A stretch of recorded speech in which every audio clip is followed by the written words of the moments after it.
Salut, c'est Simon. Je m'embarque pour une aventure de 3 mois à travers l'ouest de la France pour rencontrer des dirigeants et dirigeantes pour porter un nouveau regard sur eux. Je pars sans assistance, en Solex, donc je sais pas trop dans quoi je m'embarque, mais en tout cas je vous embarque pendant 3 mois. Alors, c'est par où la direction ?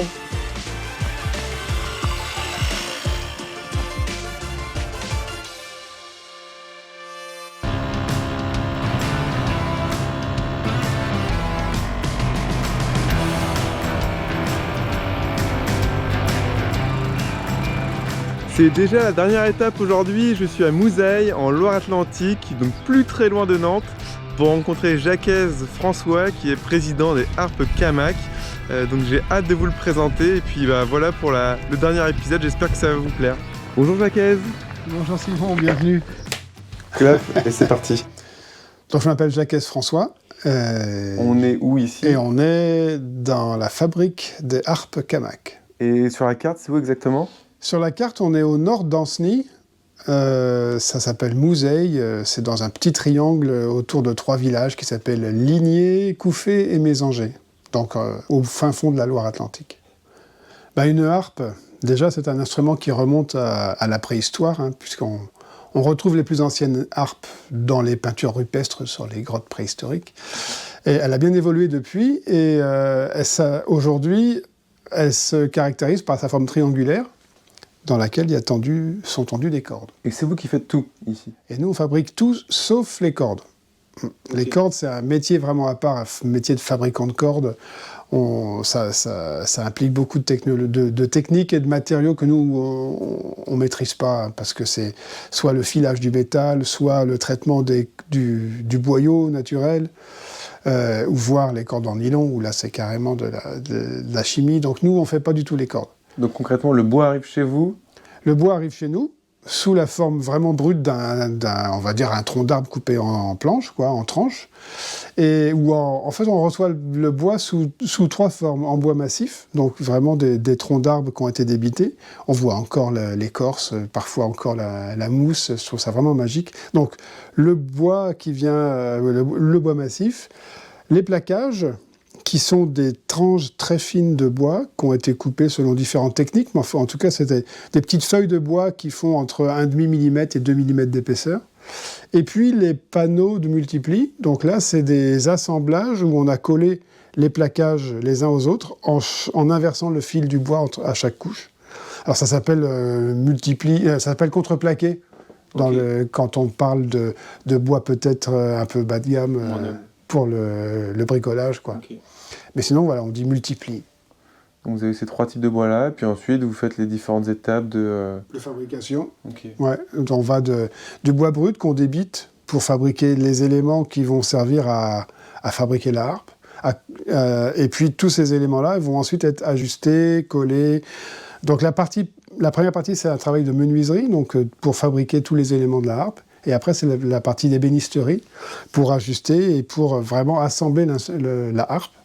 Et à côté de ça, il y a tout le travail du métal, puisqu'on n'y pense pas forcément tout de suite quand on visualise une harpe, mais il y a du bois, du vernis, mais aussi une grande partie de mécanique. Et je me posais une question aussi en t'écoutant, parce que j'ai vu tout à l'heure les différentes parties justement de la création de la planche de bois à la harpe finale. Comment est-ce qu'on arrive à travailler là-dedans ? Tu faisais déjà de la harpe avant Moi, j'ai un parcours un peu particulier. J'ai un parcours un peu particulier parce que je suis d'abord musicien, joueur de harpe.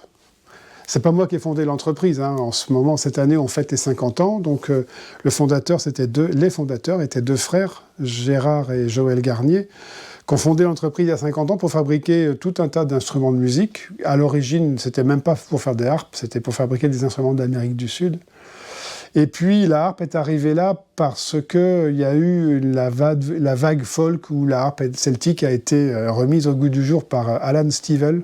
Oui. Donc voilà, bien connu de ceux qui connaissent la harpe celtique. Donc c'est lui qui a redonné, qui a fait renaître le goût de la harpe celtique.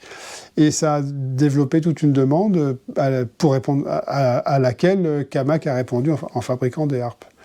Et il y a un des 2 frères qui s'est passionné pour la harpe, alors que l'autre s'est plutôt passionné pour tout ce qui était importation et distribution d'instruments de musique. Et il s'est passionné pour la harpe, il y a consacré sa vie. Et ils ont fini par séparer l'entreprise en 2 entités différentes. La partie distribution d'instruments de musique, c'est donc son frère qui s'en est occupé. Et lui, Joël, s'est occupé de la fabrication des instruments de musique en général et de la harpe en particulier.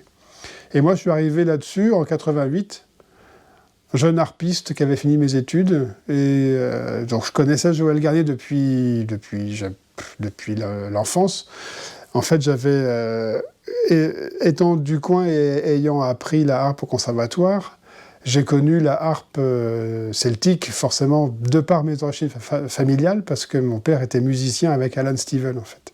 Ils se connaissent depuis l'enfance, et c'est comme ça que je suis familier de la harpe. Okay. En fait, Alan, c'est comme un de mes oncles, en fait, à la mode de Bretagne, comme on dit. Et pour moi, d'ailleurs, à l'époque, quand j'étais enfant, la harpe, c'était forcément un petit instrument joué par les hommes.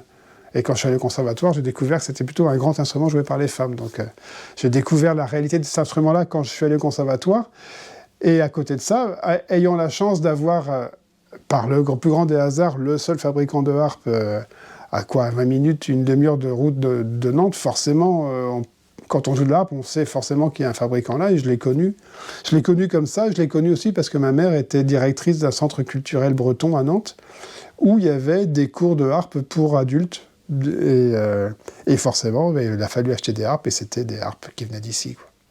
Donc je connais la harpe depuis que je suis né par Alan Stivell et par le fait qu'il fait partie de ma famille, et puis je connais la harpe, la fabrique Camac par le fait que j'ai grandi ici et que c'est proche géographiquement, ouais, absolument. Et donc c'est comme ça que Joël Garnier, me connaissant lui aussi, m'avait plus ou moins repéré et m'avait proposé, quand j'ai eu fini mes études, de rejoindre son équipe. Tu te considères aujourd'hui encore comme harpiste ou comme chef d'entreprise ?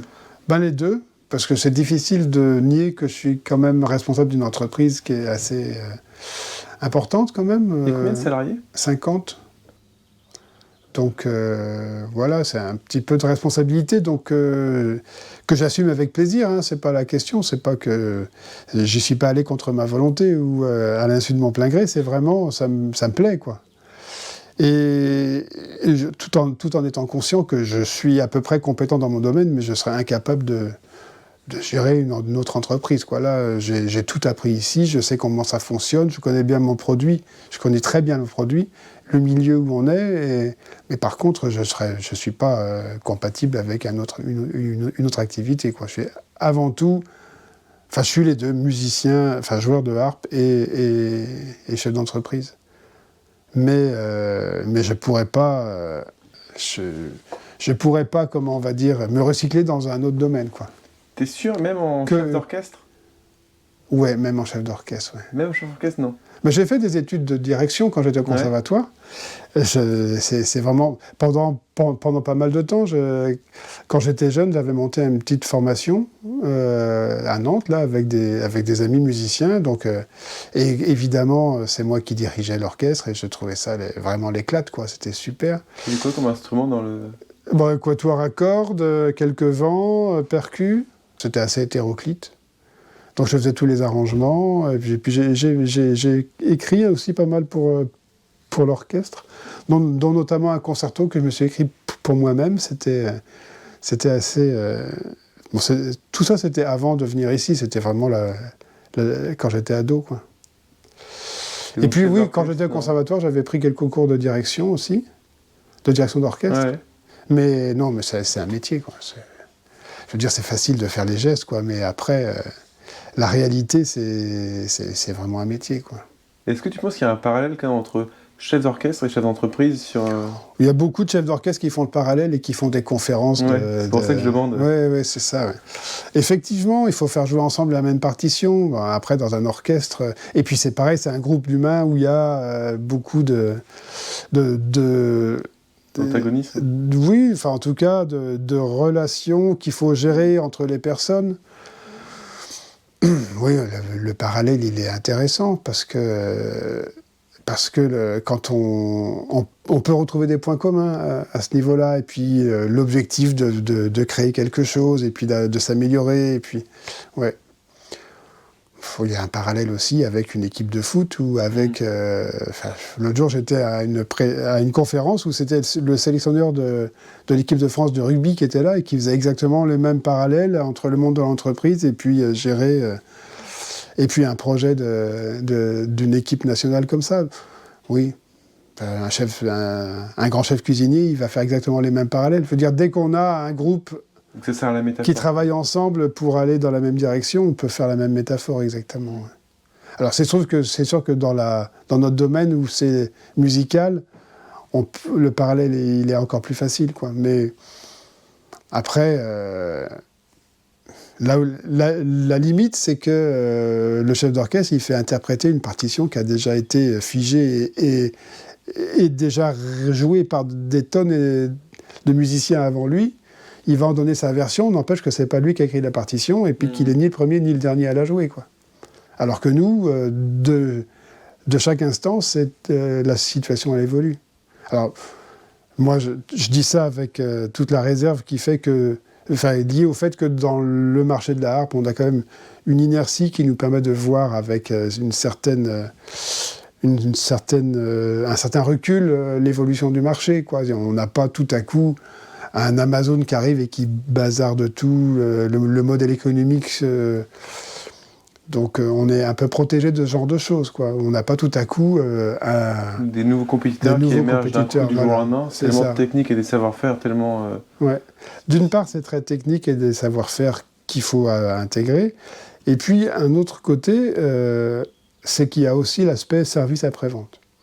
Et ça, on ne l'imagine pas forcément au début.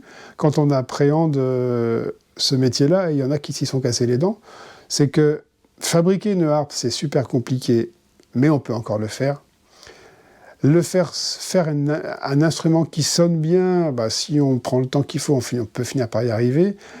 Vendre cet instrument, c'est-à-dire donner confiance à des gens qui vont vous donner de l'argent pour investir dans un instrument qui vaut le prix d'une voiture, bon, déjà, c'est pas gagné non plus quand on a à côté des concurrents qui font ça depuis 50, 100 ans. Donc il faut déjà faire ses preuves. Mais le jour où vous avez vendu votre harpe et qu'il faut l'entretenir, là, c'est encore un autre domaine qui est pas facile à gérer, qu'il faut assumer. Si tu dois faire le tour de tes harpes, tu le feras pas en Solex, je pense. Je pense que ça va te prendre trop de temps. Non, parce que le Solex, je peux pas mettre assez de pièces détachées dessus. C'est vrai. Non, en Solex, oui, non, ça ne marchera pas. Par contre, justement, je me posais la question, vu que tu voyages quand même beaucoup pour ton travail. Ouais. Est-ce que tu as des routines et des rituels? Parce que, tu vois, là, je me rends compte, je suis en train de boucler mes 3 mois. Ça fatigue d'être en dehors de chez soi. Il y a des routines que je mets en place le matin, enfin, tu sais, sur comment je fais mes sacs, etc., qui permettent de trouver des choses qui rassurent ou qui permettent de... Ouais. Est-ce que toi, tu as, je sais pas, des habitudes de voyage sur tes valises, sur les endroits où tu vas ou... Alors, tout ça, oui, j'ai des... Est-ce que tu pars toujours avec une harpe avec toi, d'ailleurs? Non, jamais. Par contre, j'ai toujours ma valise, là, qui est prête à partir. La valise qui est là, c'est mes outils d'urgence. Si jamais mon téléphone sonne pendant qu'on est en entretien, par exemple, je peux très bien avoir quelqu'un qui m'appelle pour me dire « on a un problème insoluble avec telle harpe à tel endroit, qu'est-ce qu'on fait ?» Et là, je peux dire « j'arrive ». Et ça m'arrive une fois par an à peu près, peut-être pas une fois par an, mais de partir comme ça, immédiatement, j'attrape mes outils. Enfin, c'est en schématisant, mais c'est dans l'heure, quoi. Dans l'heure, quoi. Ouais. Toujours prêt à partir, au cas où. Toujours prêt, toujours prêt à partir. C'est aussi... il faut quand même arriver à un certain point d'urgence pour que je parte comme ça dans l'heure, mais ça m'est déjà arrivé. Ouais. Parce que c'est une harpe particulière, parce que c'est une harpiste particulière, parce que c'est un contexte particulier, puis parce que personne n'a pu trouver d'autre solution, et finalement, la dernière solution, c'est moi qui prends mes outils et qui y vais. Ça me fait penser à une autre question, en t'écoutant là.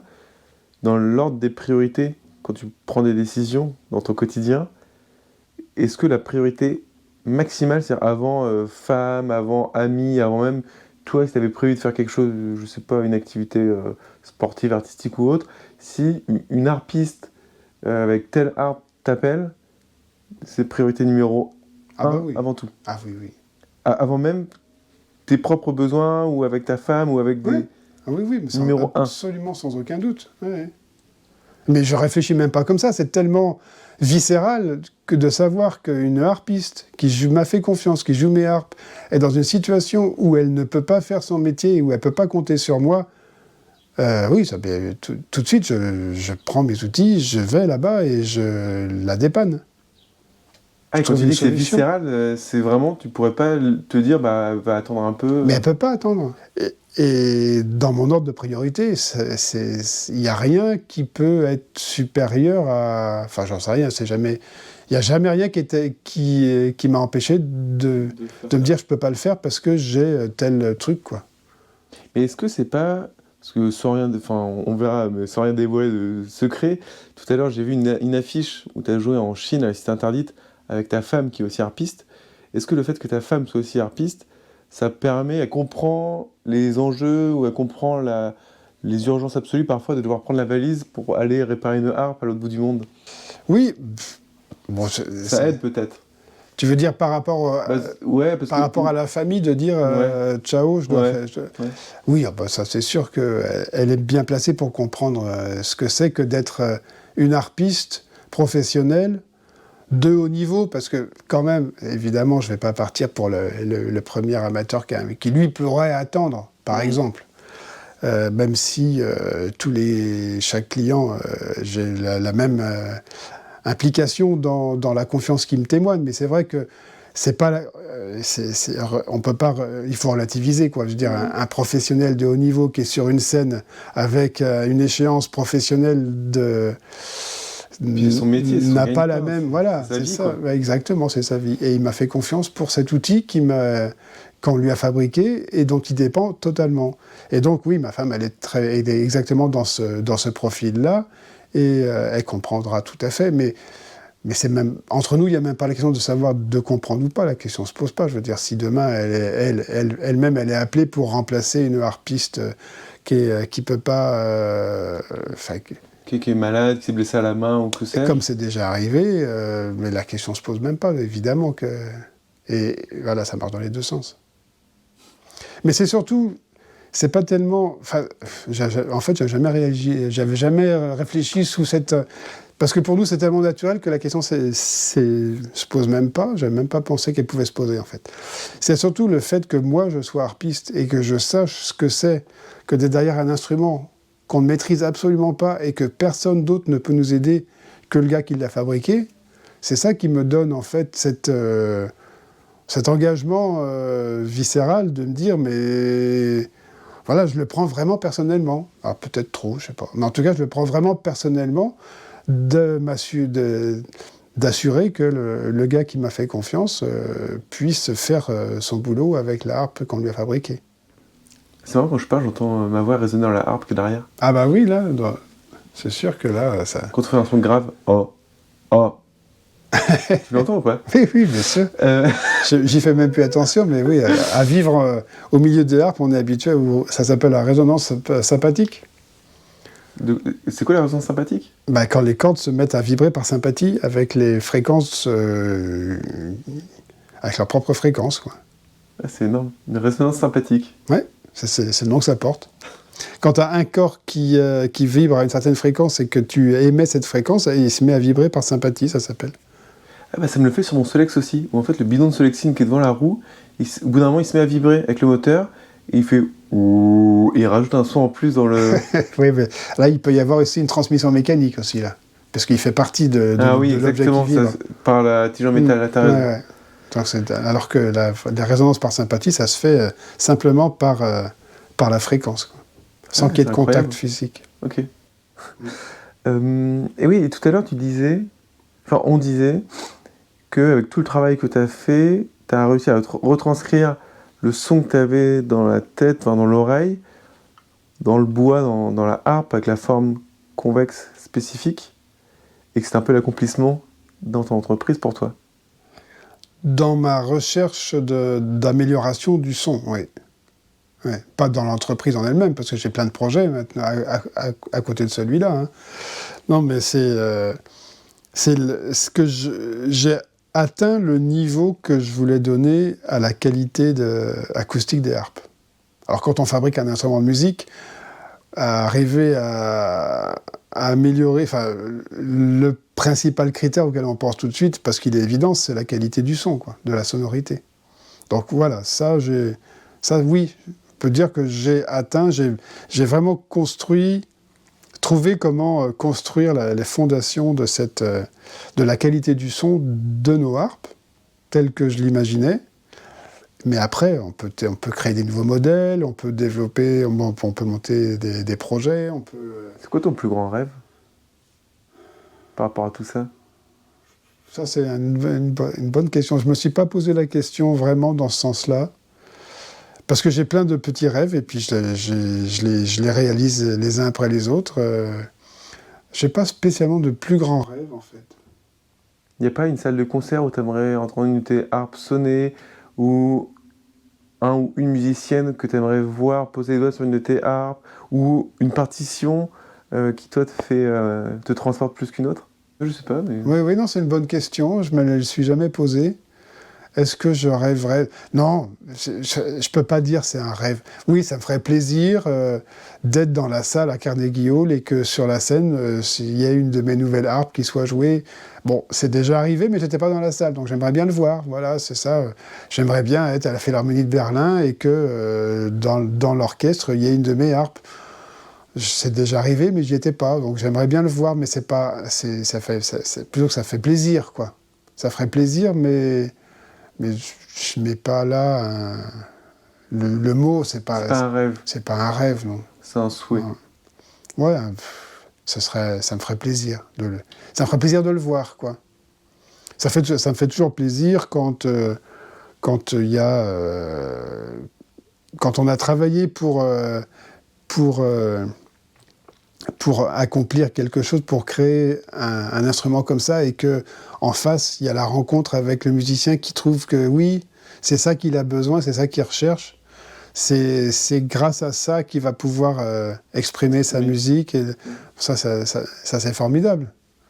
Ça, c'est l'accomplissement. Après, que ce soit dans tel cadre ou dans tel cadre, ou pour jouer tel répertoire ou dans telle salle, bon, ça fait toujours plus plaisir. Ça fait toujours plaisir de voir que tel grand musicien joue cette harpe sur telle scène, de telle salle prestigieuse, de tel répertoire. Mais non, je ne peux pas dire... non, j'espère que le projet d'agrandissement, de nouvel atelier que je veux construire va se concrétiser. J'espère que l'entreprise, dans 10 ans, sera là où j'espère qu'elle sera. Que peut-être je trouverai à ce moment-là je sais pas, préparer l'avenir, quoi, la succession de l'entreprise. Et pour tout ça, tu vas continuer à improviser? Au jour le jour, exactement, ouais. C'est vraiment improvisation au jour le jour. Et voilà, tant qu'il y a cette étincelle-là qui donne envie d'aller voir de quoi sera fait demain, et puis de réagir aux péripéties qui arrivent ou aux bonnes nouvelles qui se présentent, je ne vois pas pourquoi j'arrêterais.